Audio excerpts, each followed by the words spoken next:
Morning, everyone. Richard Cowperthwait for Northwest Access TV. Thanks for joining us for another show, my first one in a while. Happy to have St. Albans Mayor Tim Smith guesting with us this morning. Mr. Mayor, how are you doing? Hello, Richard. How are you? Good. We're taping the show on Tuesday, May 2nd. Boy, May has arrived. I know. I think it's turned into my favorite. May and October, I think, I would call my favorite months, but I love the month of May. Tons of daylight, lushness, just coming out of winter, great month. And I'd say coming off a pretty solid Maple Festival, Mr. Mayor. Yeah, I think so. All indications were you had a little bit of rain on Saturday, starting about 2:33. Yeah. But got all day Sunday in, including the parade. Huge break to have a dry parade. And my take on Friday, which was a beautiful day, I think that was the biggest Friday crowd that I've seen. Really? Usually it's a trickle of people, but the streets were full and the park was full. Yeah. So I think they'll be very happy with the outcome. So is this the first Maple Fest since the pandemic that was kind of totally back to normal? Yeah, I think so. Yeah, they had the craft show and they had the antique show and fiddler show and the talent show. So I think it was because I knew they were missing a few things last year. Yeah. So I think this is the first one probably in 19, 20, 21, probably in 4 years, right? Well, I guess that sounds right. So, No, it looked like a very nice event. Yeah, no, it turned out entertainment was great and. In fact, boy, 8084, I've never seen these guys too much, but serious rockers, but I caught some of them too, our producer, caught about an hour of them Saturday. These guys, and there's a local connection. I think at least one of those guys lives here and has a recording studio here. Andre McGarrett. Okay, who I'm sure you know well, huh? Yeah, I used to rent an apartment to him. Oh, really? The house that we live in now, he lived in it for a number of years. Huh. So I've known Andre for decades. Really? And, yeah, they've been active in the Kingman Fest. He'll play in the Kingman Fest, which is coming up May 13th. Right. And so he's very active in the music scene. He's got a son who's very talented as well. Wow. So I think the area is fortunate to have him. Yeah, but those guys are fun. I caught them, decades ago, and it seems like they just get together every once in a while these days. But and then have a great following. Yeah, great following. So I'd say it was a very, very good fest. And yeah, Kingman Fest coming up in the not too distant future. Yeah. We got a lot of items coming up. We have Green Up Days this Saturday. Right. Good point. Then the Run for Jim is Sunday. Yep, I'll catch both those events for sure. Both great family events for sure. Yeah. And then Kingman Fest the following weekend. So, and I think the farmers market starts that same weekend, the 13th. Really? Wow. Usually mid-May. Yeah. Yeah. So we'll be in full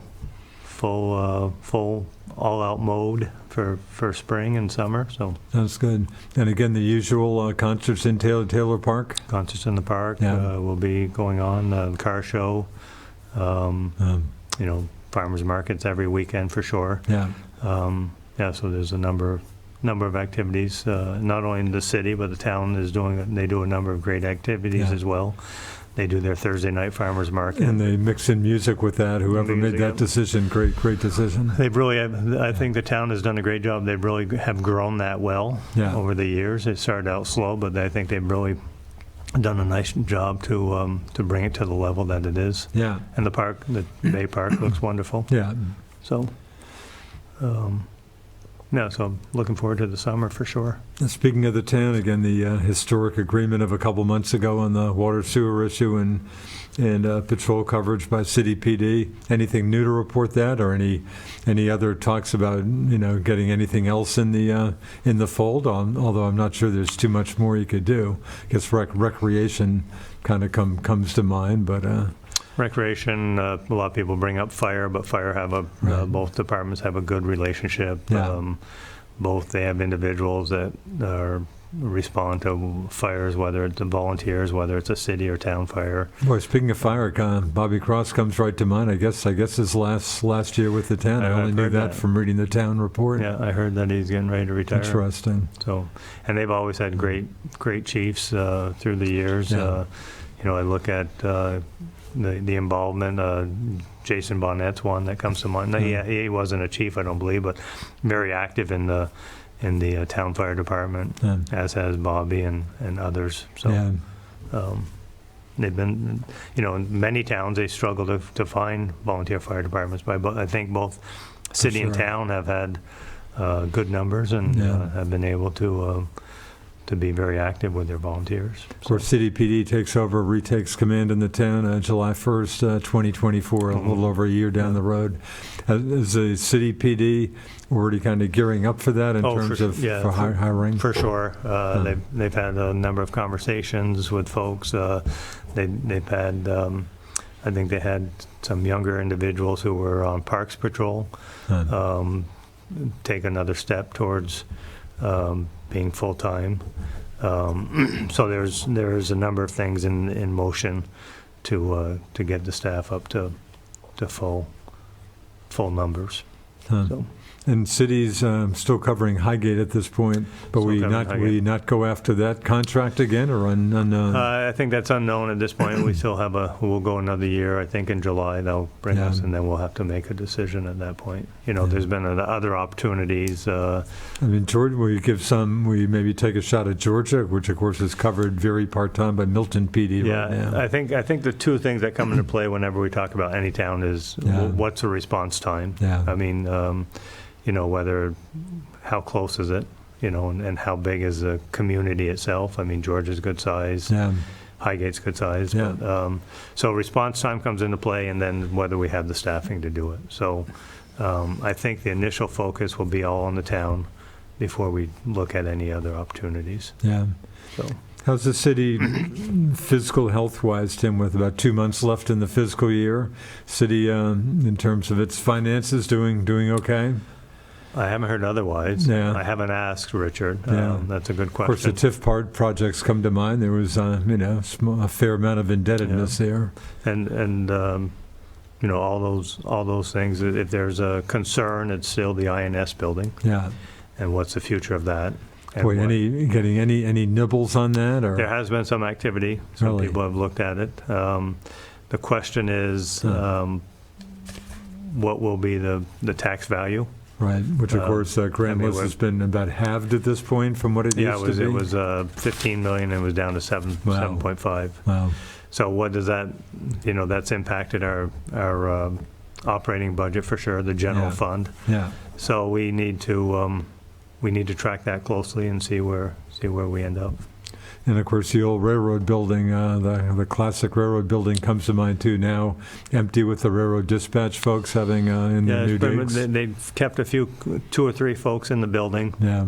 More for, I say, security, but just to have a presence. Who owns that building? Is it the railroad parent?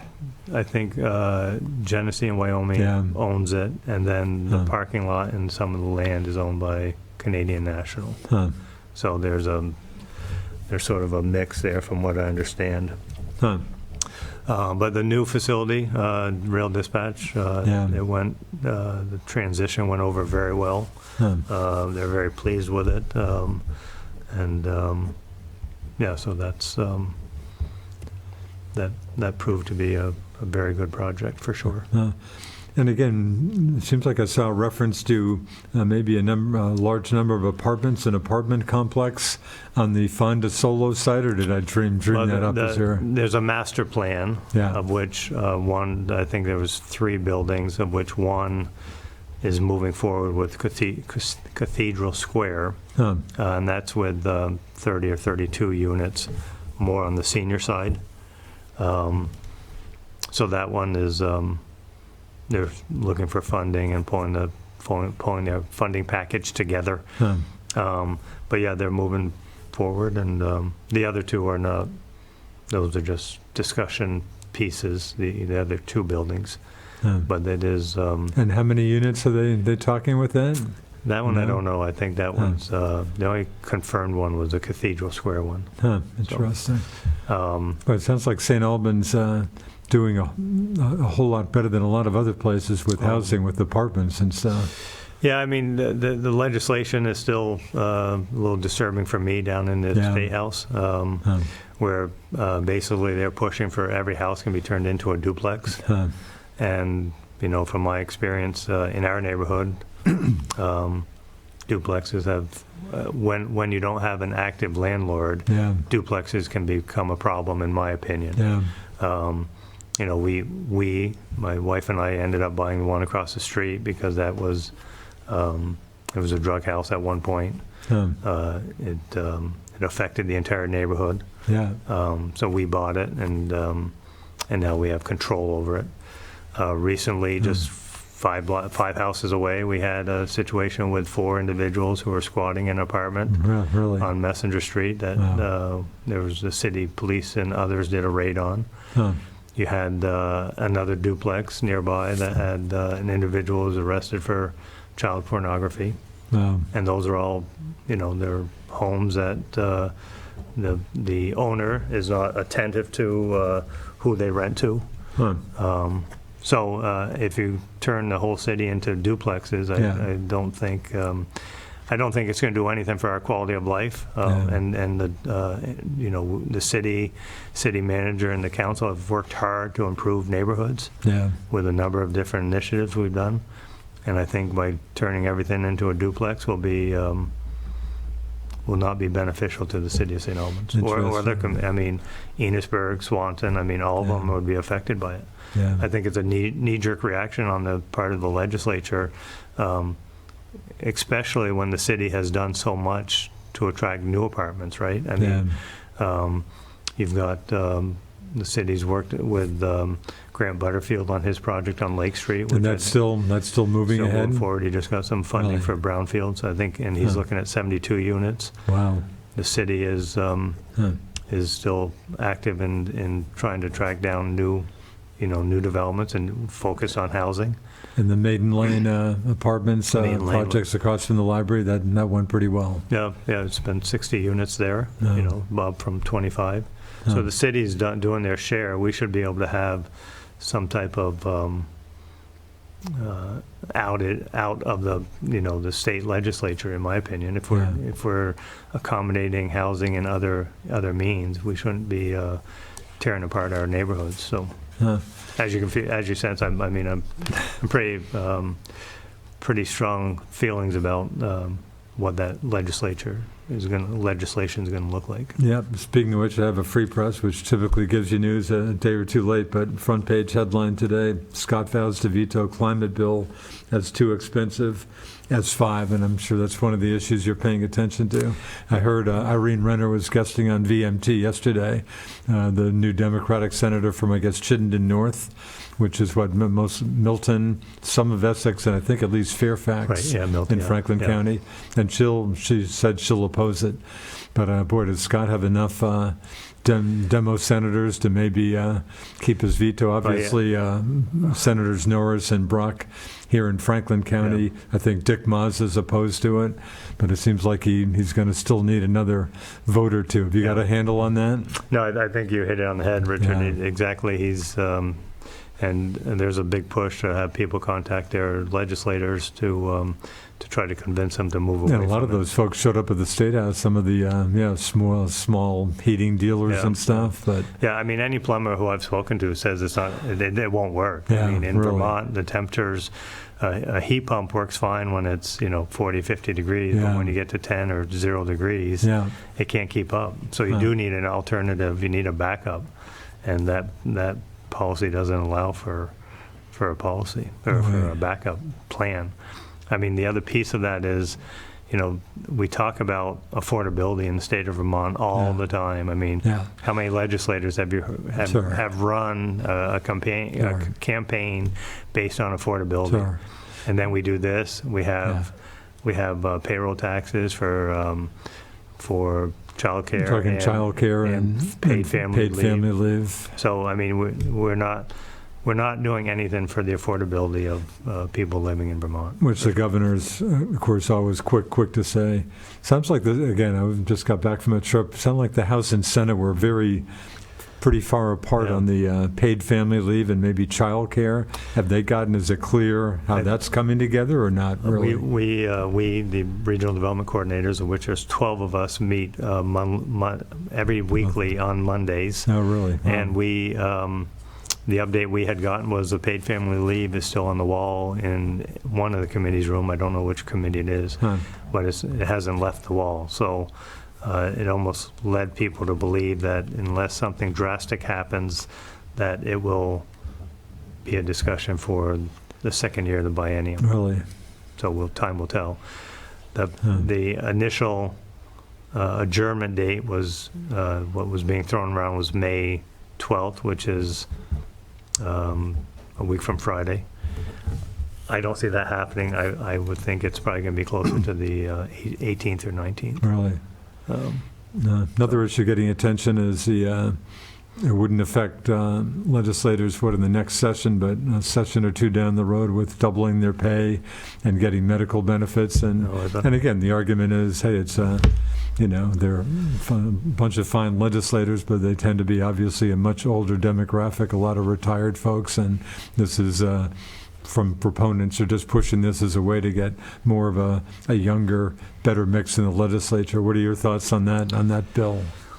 I thought the pay and benefits was a little excessive. Yeah.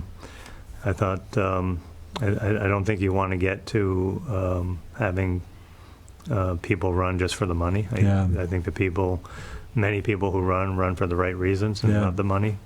But of course, I'm talking to a mayor of one of the few mayors in St. Albans who gets all of not even the old $10 a month, zero. I mentioned that to some people, and they're in disbelief. From friends of mine who don't live around here. So you know something about public service for which you get nothing. I'll share a quick story with you, Richard. And that was I was speaking to a friend of mine who's on the Waterbury Select Board. Yeah. And he just got elected chair, and we got talking about what they get paid. I would guess they got to give them 500, 1,000, 2,000. They get 1,200 for being on select board, and if you're the chair, it doubles to 2,400. Oh, that sure sounds so totally reasonable to me. And I said the same thing. I said we have the exact same policy here in St. Albans. So if you're on the council and you run for mayor, you get double. You get double the amount. There you go. So 2 times 0, obviously. Amazing. I think I'm one of the only people in the city who ever even thinks about that issue and thinks you folks should get some bucks. But anyway. So, but the legislature, I mean, there's that. There's just a lot of expenses that are coming down. You got what's the governor had to say about the doubling the? I haven't seen comment. Do you know what he's had to say about that? He was on. I did catch that on 620. Was it him or was it former Governor Douglas? Whoever it was opposed to it. Is that they right? thought that it was excessive, and that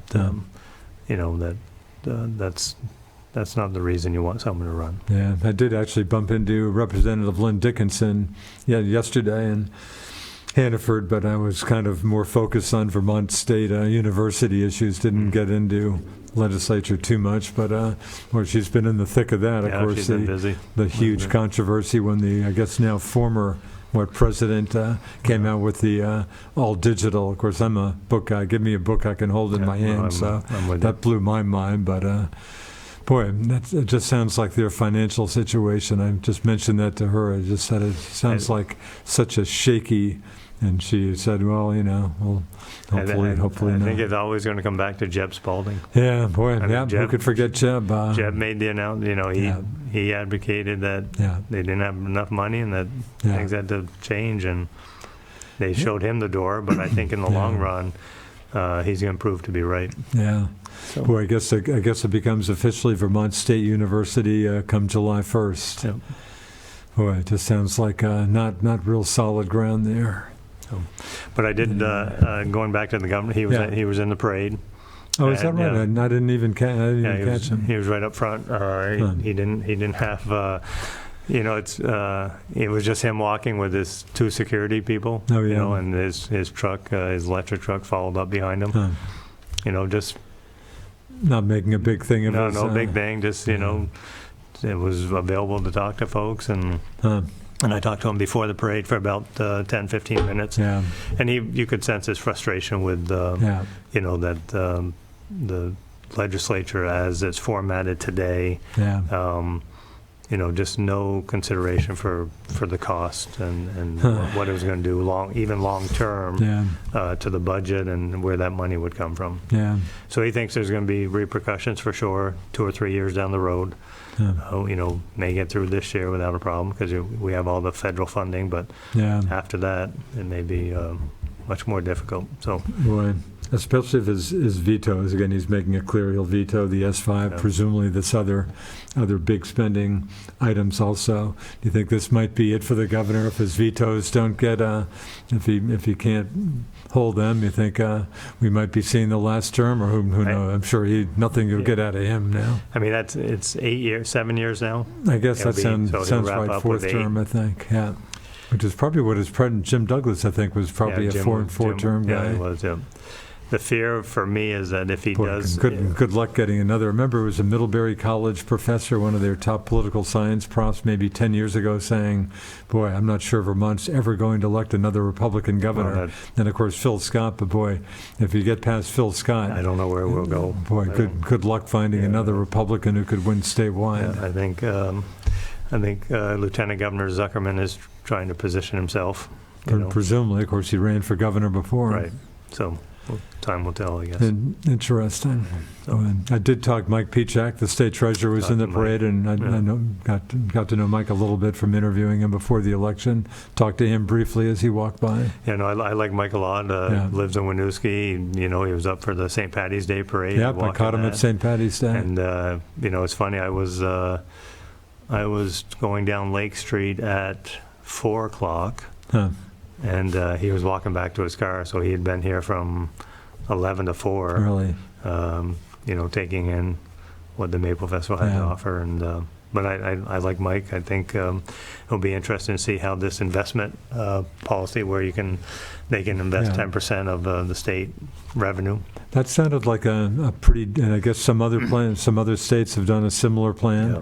So from the FCIDC perspective, we're looking at how we might partake in that and utilize it. So it's there's 3 aspects to it: housing, the environment, and social justice. So we would be looking at the housing element to tap into probably some of that funding. Interesting. Yeah, I'd say keep your eyes on State Treasurer Pichak. He strikes me as also a very solid guy. To our prior conversation, I would feel very comfortable if he did get elected, much more so than others who might line up for it. Yeah, interesting. Yeah, when I interviewed him when he was running for state treasurer, basically, I guess there was that Republican who runs for many offices anyway, he basically had a free ride. But just interviewing him before the November election, talking to him, he just sounded, boy, you're running for state treasurer, you sure sound like you're running for governor now. But that'll be interesting to see how that plays out. Tim, ARPA money, American Rescue Plan Act money, still have some of that to figure out how to spend? From the city perspective, yes, for sure. Yeah. We're looking at a couple of different things, nothing huge or drastic by any means, but we're just looking at, we had implemented some neighborhood programs to help improve some neighborhoods. We've had discussions with the town on a couple of things, small things that we could collaborate on, but we just had the initial discussion. I think one doesn't work for them, and then the other will still continue to have conversations to work on a collaboration which long term can help both communities, we hope. So I think I just mentioned this a couple shows ago. I just heard a reference, I think, on VMT in passing. It was just kind of a straight reference to St. Albans supposedly having the highest crime rate in the state. And I think I asked you about that, and you said, boy, did you ever hear anything more about that? No? I think at the time I shared with you that someone else had asked me about that. Yeah. It was Tim Christie, who he had seen it in USA Today. Yeah. And we don't see that, although we did have I think I shared with we went a year without a single car break-in. Is that right? Yeah. And then we've just had that was a relapse. We had 2 people who have been arrested since that were hitting many cars throughout the city, Were these cars that were unlocked? Were they breaking in only cars that were unlocked? Yeah, they were unlocked. Presumably? They would rifle through them and see what they Really? could find. They didn't do any damage, but if there was something of value in the car, they would take it. Huh. And they wouldn't bust into the car, but they would just find something that was Yeah. left unlocked. So the city had done a nice job to nab those individuals, and so. But you have as the warm weather picks up, Sure.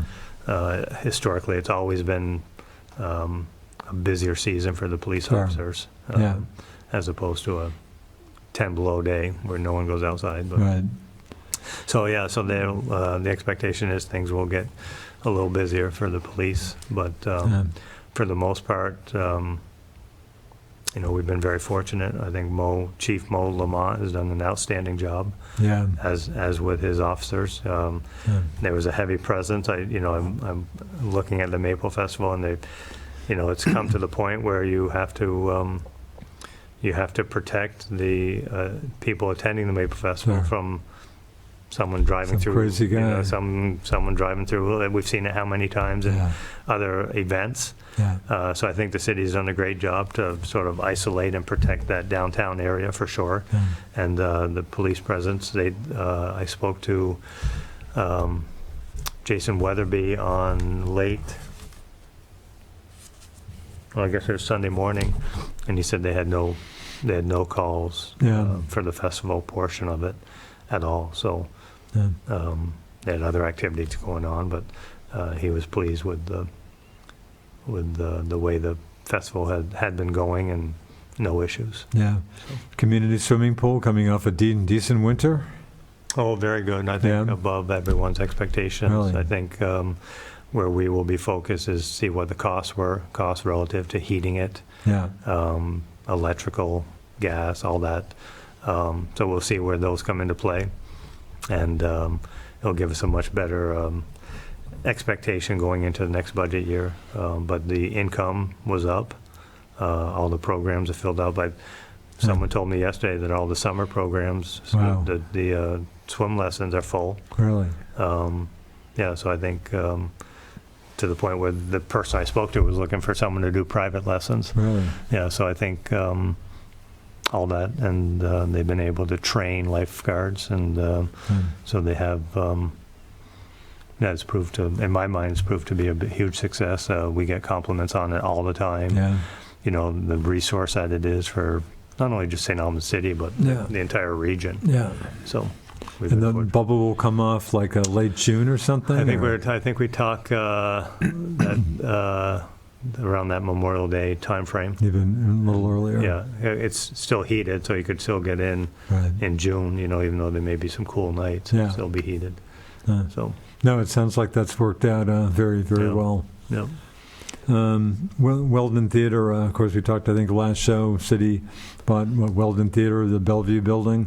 Is the city, are you kind of in the movie business at this point? We are right now, yeah. Really? We've kept the staff on from Yeah.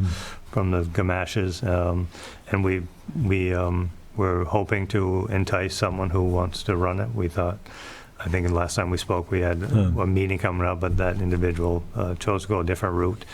So we're focused on making it more of a entertainment center and not just movies. There'll still be Yeah. movies, but The plan is to still keep movies for the... yeah, for sure. I mean, that was the main purpose for buying, is to Yeah. keep that. It's a huge asset for downtown. I agree. And there aren't many towns that have the opportunity. It was interesting. I can't remember who the actor was, but there's an actor who in the Northeast is refurbishing old movie theaters. Oh, really? I'm trying to think who it was, but it was on. I think it was on 60 That sounds Minutes. vaguely familiar. Yeah, I think it was on 60 Minutes. So maybe we reach out and see if there's something that could be done. But Interesting. Tim, down to about 30 seconds. You want a few seconds for anything else? yeah, no, just encourage people to get out for Green Up Day. Yeah. It's a great event. We've already had a lot of Yeah. activity with people getting out, Good. and then the Run for Jim. You never, Yeah, that good weekend coming up. Run for Jim has been, has helped many Right. families who have been struck by the cancer disease, and you never know when you might need to take advantage of it. So get out and support the Run for Jim. Good words. Thanks to St. Albans Mayor Tim Smith. Thanks to our producer, Alan Cunningham, for doing all the hard work. Thanks for watching us on Northwest Access TV. I'm Richard Cowperthwait. See you next time.